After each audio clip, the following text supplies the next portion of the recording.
Theater Talk is made possible in part by the CUNY TV Foundation.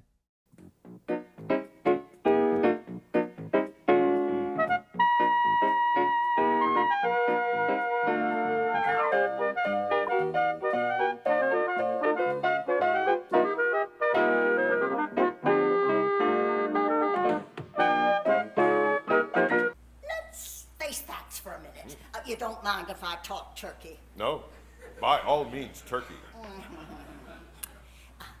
You are not the ideal candidate for the women.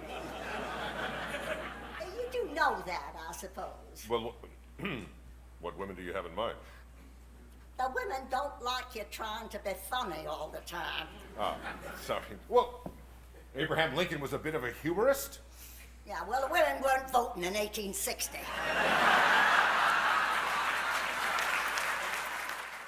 This is Theater Talk. I'm Susan Haskins, and here with me, my co-host, Michael Riedel of the New York Post.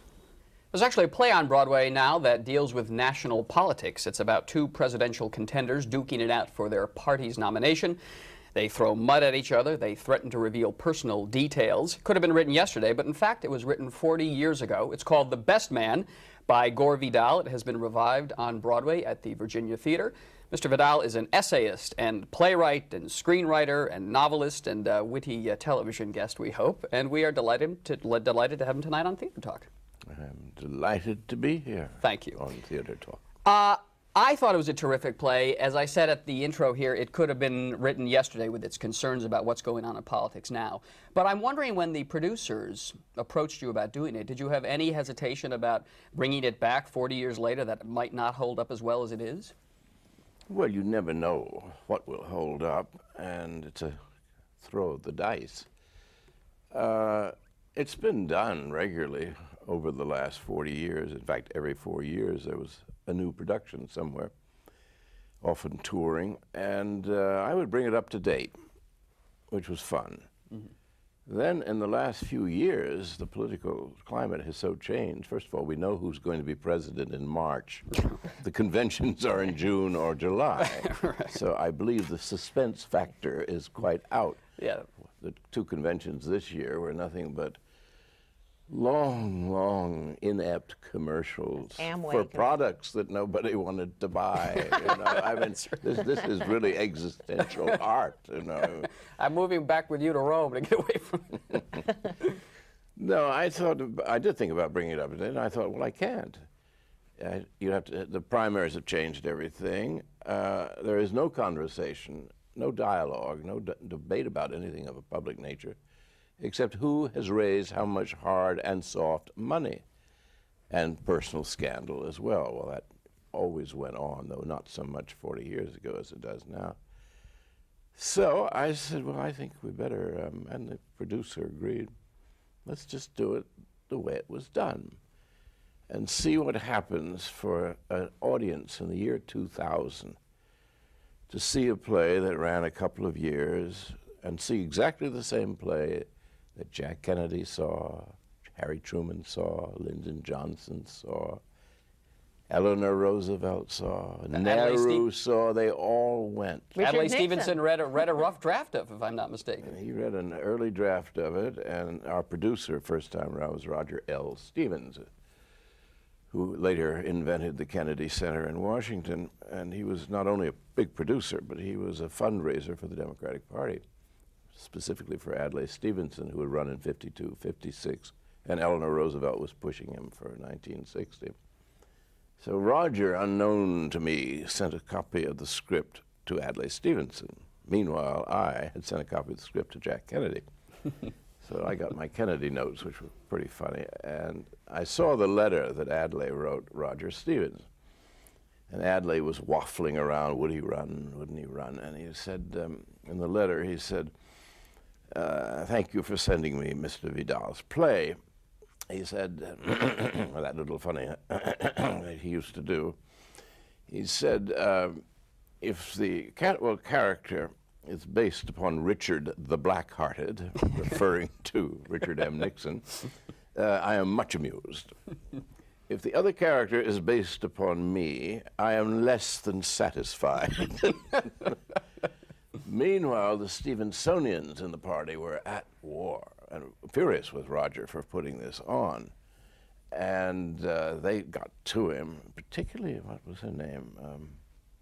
Can't think now, but a lady who owned a newspaper at the time.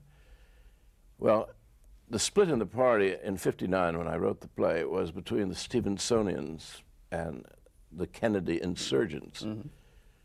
Because of my connection with Jackie, I went over to the Kennedy side. And I remember when Arthur Schlesinger deserted the Stevensonians before the convention, and Mrs. Thomas K. Finletter said, "This is the greatest betrayal since Benedict Arnold." That's why we always call Arthur Schlesinger Ben. It's interesting that you flip it, and you show this hypocrisy of the Kent, well, your villain, who he seems to be based on Nixon, is he? No, he's not. He's not? They're all made up. There are certain archetypes that are eternal in politics. Mm-hmm. And the operator, the amoral one, is played by Chris Noth. And he was thought to be based on Nixon first time around. And the other one, Spalding Gray, was based upon, thought to be Adlai Stevenson. But I don't work thinly disguised, you know. That's for the higher journalism. Okay. The point is that people are mixtures. And I was doing something very grown up, which they weren't used to. The only political drama Americans had had as of 40 years ago was the dread Frank Capra. These great gooey things about Mr. Deeds Goes to Washington, which are totally false and just an insult to the audience. Where the little man takes on the system and wins.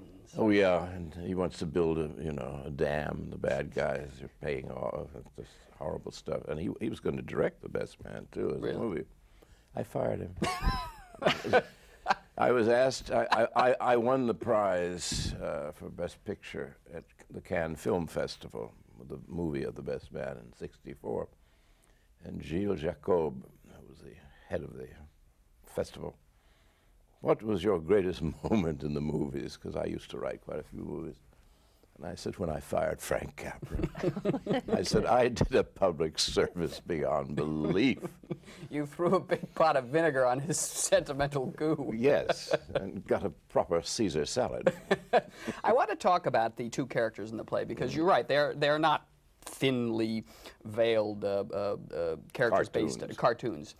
And you really get at the issue of what it takes to grab hold of power. I think even the character of the dying president says you have to grab hold of power and ride it. And you have in the character played by Spalding Gray an honest, intellectual, good man that we, the audience, sympathize with. And opposite him you have in the character of Cantwell this amoral tiger, ambitious guy. But the point is made over and over again in the play that maybe it's the amoral, ambitious tiger who really should be the president and not the nice egghead guy. Yeah. Do you agree with that? You have grasped the play, yes. Most people think, and with most fictions, whether they're on the stage or the movies or in the book, are very simple. This guy's the bad guy, this guy's the good guy. We're going to root for him. He may have his problems, but so on. I see the world, having been brought up in a political family, I know the mixture that people are. Harry Truman did more harm to the United States than any president in our history, and was one of the nicest and most honorable of men. But he replaced the old republic with a national security state, with a Cold War. As Charles Beard, the historian, said, we are now set for perpetual war for perpetual peace. And then we've had 50 years of that. And yet he's venerated, you know, because he's a nice little man. People are mixtures. And if you're brought up in Washington and your family's in the trade of politics, you know how complex people are. The guy who is the greatest husband on earth is a killer, like Joe McCarthy out there destroying people's lives. The guy whose personal life is a total mess, like the Spalding Gray character in my play, is absolute virtue when he gets out there, total honesty. and most people can't get used to it. People say, well, and I often say that one of the worst presidents of the United States was Jack Kennedy. In 1,000 days, he got us into an invasion of Cuba that failed, a missile crisis that nearly killed us all, and into the Vietnam War. I said, another 1,000 days and we would all be dead. I said, but weren't you his friend? I said, I was very much his friend. I adored Jack Kennedy. He was the greatest gossip that ever lived, among other things. He was a wonderful guy. He was a god-awful president. Now, can't you get the two things in your head? I don't know what it is been done to the American brain, but if you like somebody, everything he does is okay. Although, haven't we gotten to a point with Clinton where people seem to be saying in polls that I can't stand him as a person, he's a reprobate, but as a president, he's done a great job, and I'm giving him my approval rating? Well, I knew that all along, but the people are not as moralizing as the media. The media was never dumber than they were on this. Oh, they will be shocked. Well, I've got news for them about they. I know them, and I know the media, and the media is always trying to second-guess what they will think, that they are supposed to be dumb and hypocritical. Well, quite the contrary. They supported him all the way through the impeachment thing. His rating was never higher, and they don't care what people do in private life. They didn't hire him for his private life. That is Mrs. Clinton's business, not our business as voters. That was a lesson which was not learned. You'll see the press making the same mistake again. Ah, gotcha. You got an illegitimate son. Boy, we're going to run with this one. We've knocked you off. There's a nice moment in the play when Elizabeth Ashley said she's trying to tell Senator Cantwell not to bring up some personal stuff about his adversary. And she said, it's an unwritten law in politics that you just keep private life out. Because if you say a man has a mistress or an illegitimate child, you get sympathy for him. I don't know why. Elizabeth practically bursts into tears. I just don't know why. Well, another she plays a example. committee woman. That's right. A wonderful performance. Another example, though, of how the play really resonates today without your changing a word for this Broadway production. Well, the game goes on as it has always gone on. There isn't that much difference. If I were to write a play about the making of a president today, I wouldn't put it in a convention. I think it's fun for people to see a sort of thriller about what it was like 40 years ago. But I would do it at boardroom of General Motors or General Electric, big corporation. Steven Spielberg's house in Malibu, Barbra Streisand. That would be for the road company. For Manhattan, I would have it in a big corporation, and they're auditioning presidential candidates, deciding whom to give that $70 million that somebody gave George Bush to run for president. Because nobody in their right mind would have given him any money to run for anything unless they knew they were going to get something back. So corporate America gave him this ton of money. Corporate America also gave it to Cousin Albert, too. We must be fair, but they're bought at the beginning nowadays, and that would be a drama, a very interesting one, how the directors of this, just boil it down to one company, decide who they're going to present to the people as the next president. I was on television in one election in California with Regis Philbin, and he had a talk show on ABC, and I said, well, you know, there's no race here. There was a governor race and a senator race. I said, it doesn't make any difference because the same people finance both parties. And he said, oh, no. I said, oh, yes. I said, the Democratic candidate for governor and the one Republican for governor, the Democratic candidate for Senate and the Republican candidate for Senate are all represented by O'Melveny and Myers, which is the biggest law firm out there, which represents all of corporate California. Well, he said, how do you know this? I said, well, I mean, this is my specialty. Well, he had a telephone on the table. And I said, well, I can prove it. I said, does that phone work? He said, yes. Well, let's ring O'Melveny and Myers. They're in the phone book. I love this. You TV talk show host, how to get a number on the Well, phone. wait, Regis is now the host of Who Wants to Be a Millionaire, where they have a phone and a lifeline. I just did his program, and I reminded him of it.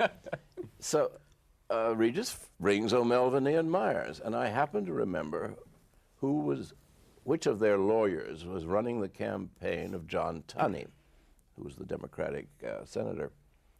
It was Warren Christopher, later to be Secretary of State. So And now better of vice presidential possibilities. Yes, and we got Warren Christopher on the line. Yes, indeed, he was. In his spare time, he was working on the Tunney campaign. And I said, well, now, who's working on the opposition? And then I got a little static, That's when I knew he was going to be Secretary of State. I want to ask you about the issue of the kind of men, the personalities we now have in politics. When I think about the various political figures you drew on to create the characters in The Best Man, Adlai Stevenson, Jack Kennedy, Richard Nixon, as you say, these are complicated figures, full of contradictions. Do you think that really complex personalities are still attracted to politics now? Do you think Albert Gore, your cousin, and George Bush are as interesting as human beings as Jack Kennedy and Adlai Stevenson and Harry Truman were? Well, we'll never know. They are huge investments for corporate America, which means they dare not be interesting.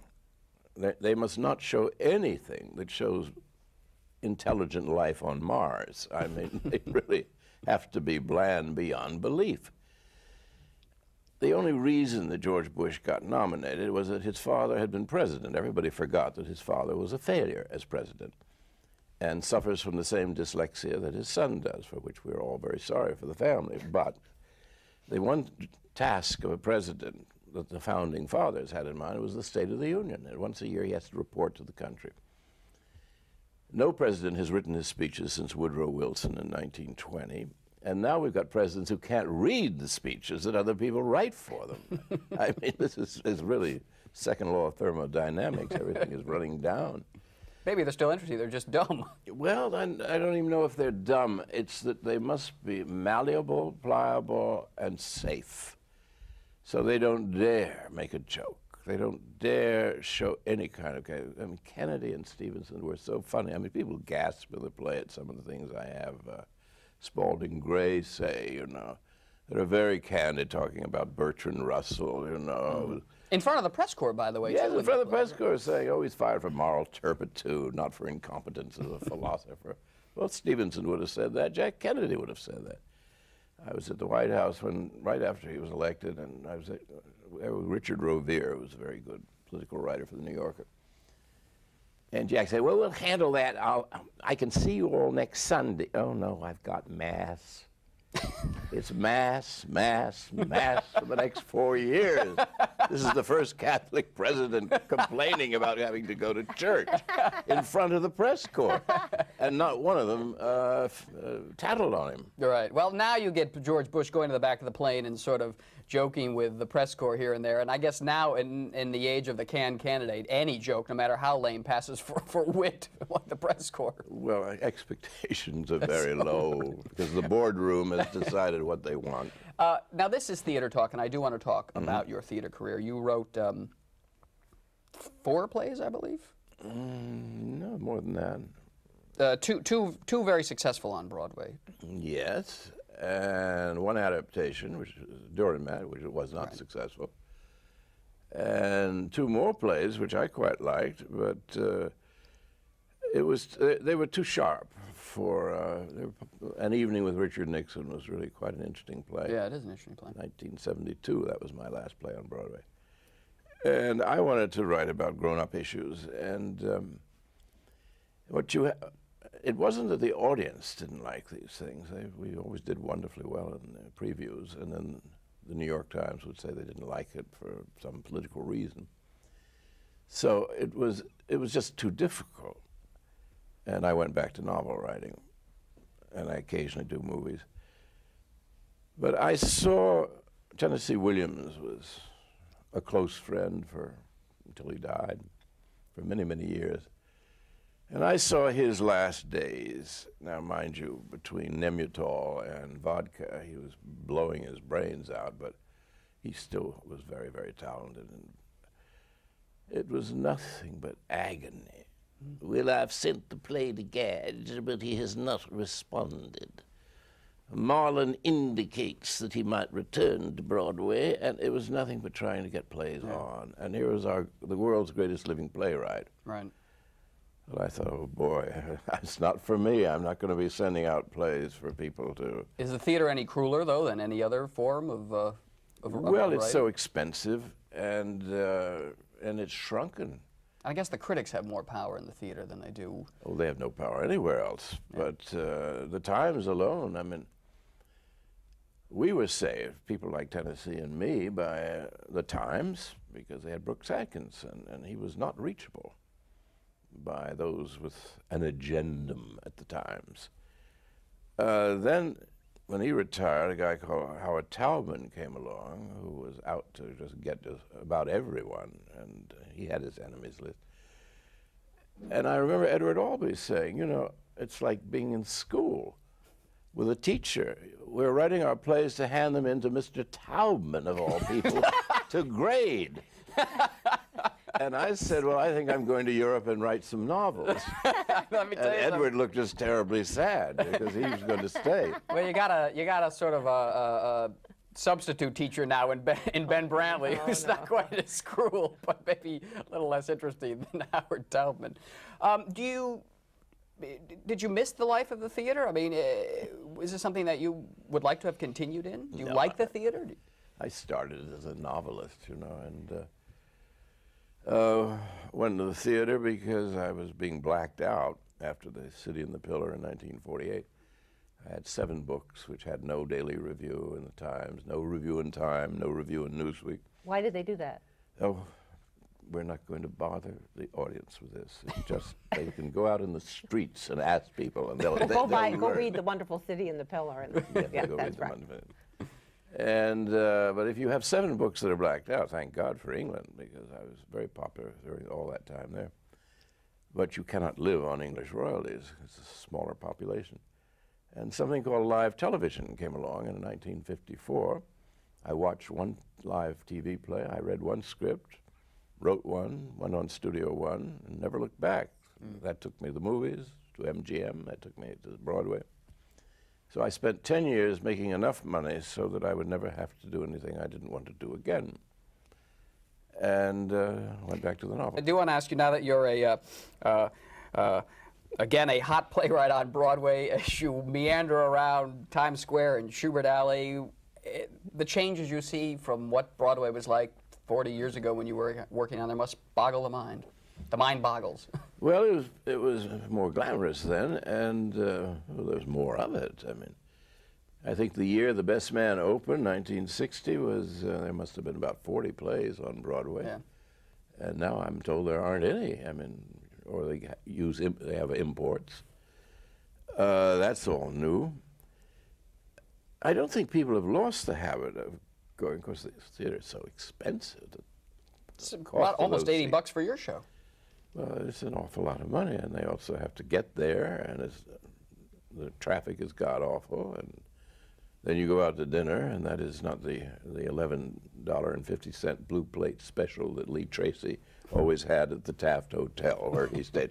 Gonna be a blue plate special tonight. It's very good. Chicken croquettes. I love chicken croquettes. Yeah, wonderful actor, Lee Tracy. Starred in The Best Man, right? Yeah, it was the first time around. Do you think the theater still has a relevancy to the culture that it had when you and Tennessee Williams and Edward Albee were? You know, I am coming to the conclusion that all of the arts are dead.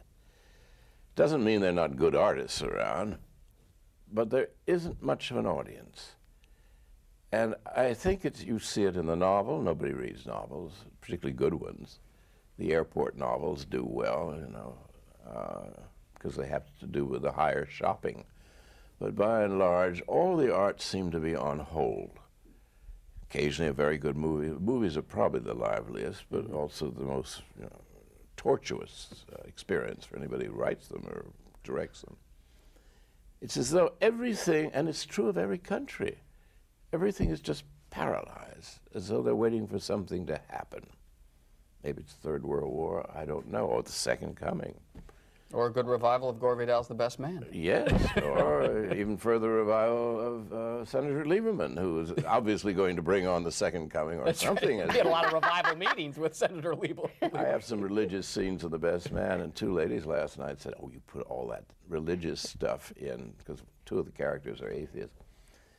Because of Lieberman, we could see you rewrote that. I said, no, that was there. I said religion was around first time. Don't you say 40 years ago, we had religion too. They lay God on like ketchup, the politicians. It's a good line. Well, listen, Gore Vidal, it's a pleasure having you here tonight. We really enjoyed The Best Man, and we wish you the best of success with it on Broadway. Thank you. You don't mind if I talk turkey? No, by all means. Turkey. You are not the ideal candidate for the women, but you know that, I suppose. Well, what women did you have in mind? The women don't like you trying to be funny all the time. Wasn't Abraham Lincoln something of a humorist? The women were not voting in 1860. Our thanks to the Friends of Theater Talk for their significant contribution to this production. Theater Talk is made possible in part by the Frederick Lowe Foundation, the Eleanor Naylor Dana Charitable Trust, the Alan S. Gordon Foundation, the Corey and Bob Donnelly Charitable Fund, Carrie J. Fries, the Dorothy Strelson Foundation, the New York City Department of Cultural Affairs, and the New York State Council on the Arts, a state agency.